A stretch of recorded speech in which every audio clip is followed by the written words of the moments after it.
Comparar los gráficos de un smartphone y una consola se ha vuelto la moda ya no solo de usuarios y consumidores de estos dispositivos, sino de los propios proveedores de hardware de smartphones, que ya afirman que la potencia gráfica iguala o alcanza las consolas. Y bueno, ¿es eso cierto? ¿Quieres saber más? Empecemos. Sé que actualmente con los flops se está comparando la potencia de los smartphones y las consolas, y es que actualmente los gigaflops que tienen los smartphones están al mismo nivel que el de las consolas como Xbox One o Nintendo Switch, con lo cual se podría decir que tal smartphone es superior a tal consola, si nos basamos solo en eso, y por ende llegamos a pensar que tendrá mejores gráficos, e incluso si pasamos por la RAM, que es una característica muy importante a la hora de poner un juego en un dispositivo, vemos 4 GB de RAM en Nintendo Switch o 8 GB de RAM en PlayStation 4 frente a las 12 GB de RAM de un Galaxy S10 Plus. Pero al final en la práctica, no porque este tenga más números va a ser mejor, eso a priori es una ventaja en cuanto a hardware y se puede medir más o menos la potencia, aunque no es únicamente eso. Y no solo hago este vídeo por los comentarios de que tal smartphone supera a tal consola en potencia, sino porque si miramos más allá nos encontramos con mucha gente que afirma eso e incluso empresas suelen hacer comparaciones. Y bueno, les dedico este vídeo, un vídeo donde vamos a ir más allá de los flops, vamos a recorrer un poco lo que es una consola y lo que es un smartphone a día de hoy, y lo que les diferencia en cuanto a gráficos para un desarrollador. Y si no llegas a entender varios puntos, quiero que te quede claro durante todo el vídeo esto: una consola está hecha para jugar y un smartphone tiene la opción de jugar, pero no está hecho para los juegos, sino tiene como prioridad tareas cotidianas como navegar por redes sociales o para la ofimática. Así que ahora sí, empecemos. Quiero dar a entender estas razones por las cuales un smartphone a día de hoy no se asemeja en intensidad de gráficos a una consola. Y es que aunque tenga más potencia, como hemos visto por ejemplo si comparamos una Nintendo Switch en modo portátil con un Snapdragon 845, que es un procesador móvil, nos damos cuenta que el segundo es superior.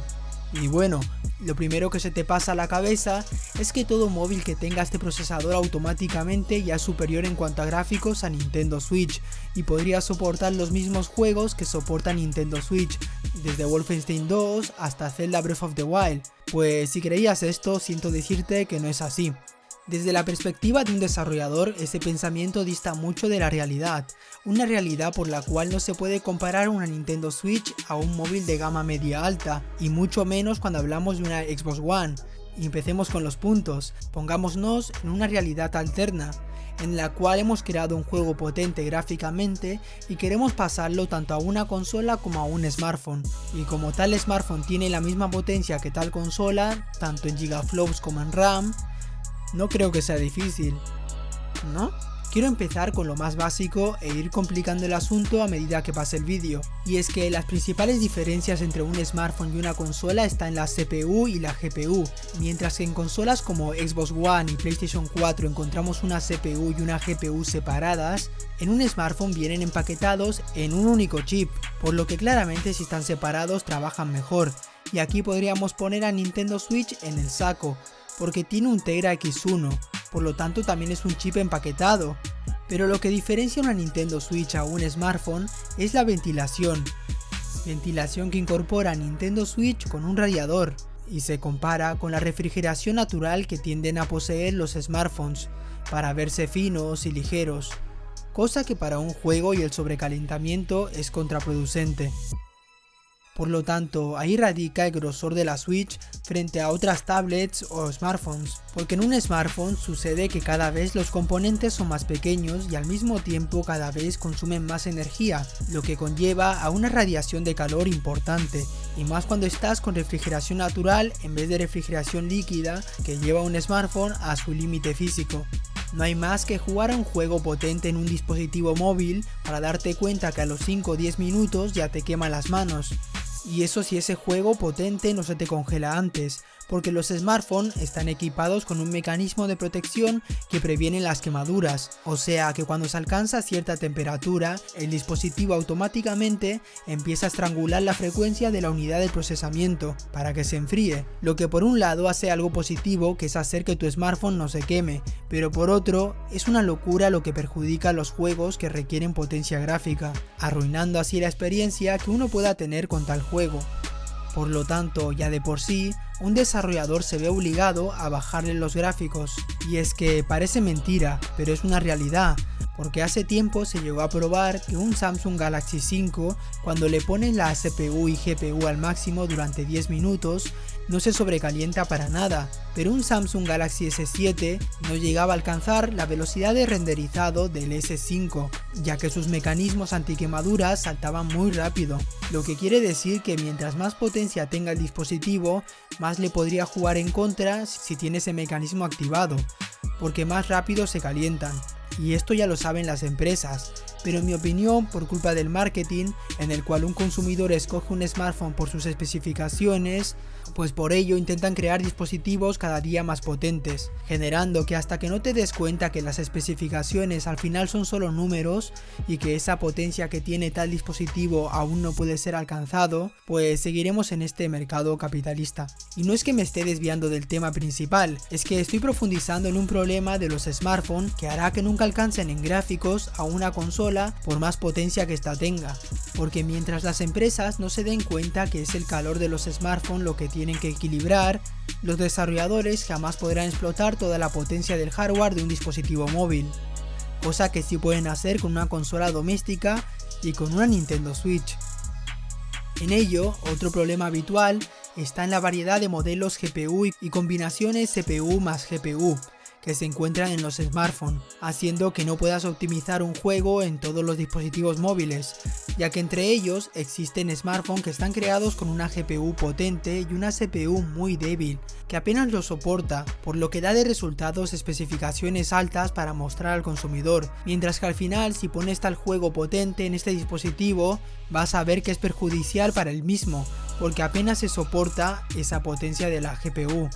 Esto suele pasar con empresas chinas que no tienen nombre ni relevancia aún en el mercado, y que podrías ver que ese móvil chino tiene el doble de potencia que uno con nombre a un precio doble de barato, aunque al final no sea tan así.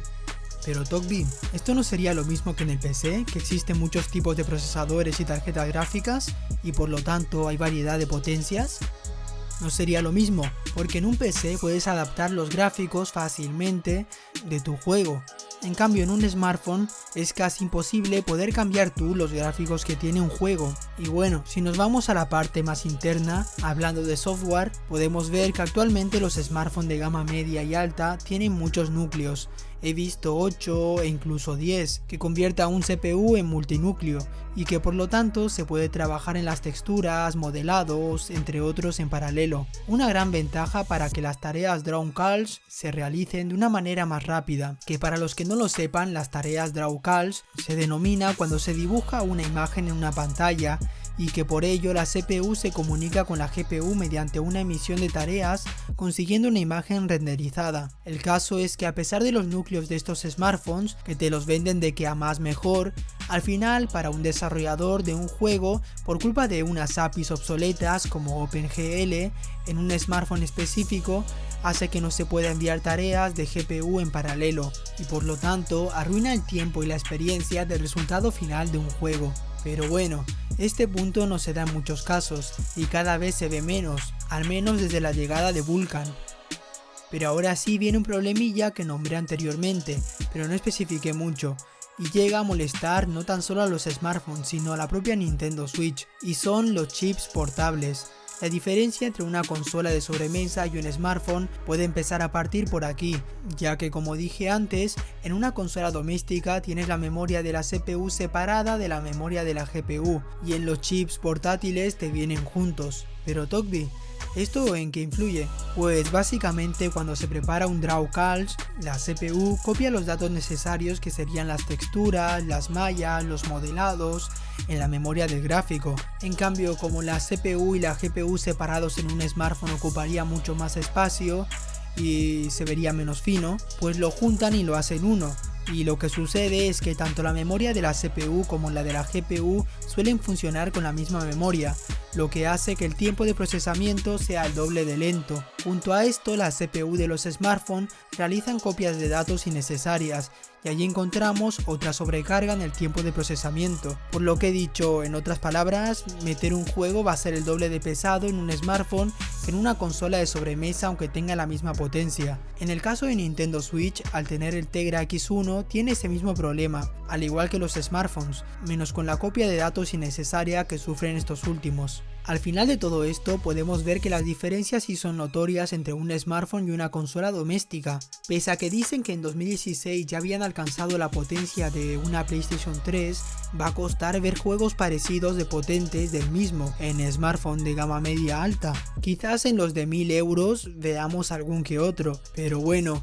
Aquí, para que los que jueguen en dispositivos móviles no se pongan tristes, solo es por tiempo el hecho de que al final pasará lo que tememos mucho, y es que los móviles abarquen el mercado de los videojuegos, primero quitando el puesto a las portátiles como PS Vita y 3DS, que es lo que está ocurriendo poco a poco, y luego yendo a por las sobremesas. Samsung ya ha dicho de invertir en este ámbito de videojuegos contratando empresas AAA, pero Togbee, antes tendrán que arreglar todos esos problemas que nos has indicado, ¿no? Sí, por ejemplo, las APIs cada vez se imponen más las nuevas.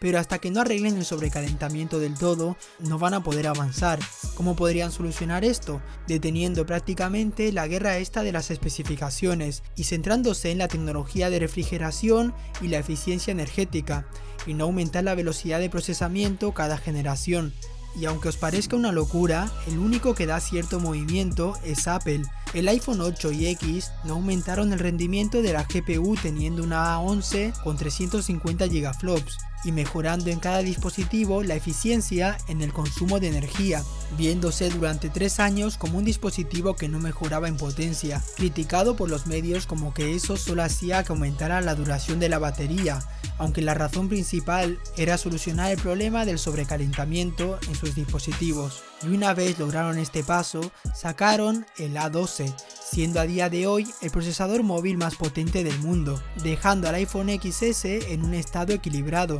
Y eso no lo digo yo, lo dicen las pruebas de comparaciones. Con esto no estoy diciendo que el iPhone es el mejor móvil del mundo, ni mucho menos, pero sí que la compañía Apple fue inteligente en saber adaptar su dispositivo y llevarlo a diversas fases, aunque ya para eso haré un vídeo comparando los dispositivos de Apple frente a los demás fabricantes. El caso final es que actualmente un smartphone no es comparable en cuanto a gráficos con una consola de momento, y ese momento cada vez se acerca más. La refrigeración líquida, como he dicho anteriormente, que se ve en muchos dispositivos, podría ser un pequeño paso, aunque mientras sigan instalando hardware más potente para que los números de especificaciones se vean más impresionantes, más difícil va a ser ponerle el equilibrio. ¿Y tú? ¿Crees que los smartphones superaron o igualaron en calidad gráfica a las consolas? Déjame saber tu opinión en los comentarios. Y bueno, yo me voy, y no te olvides, sé Togbee.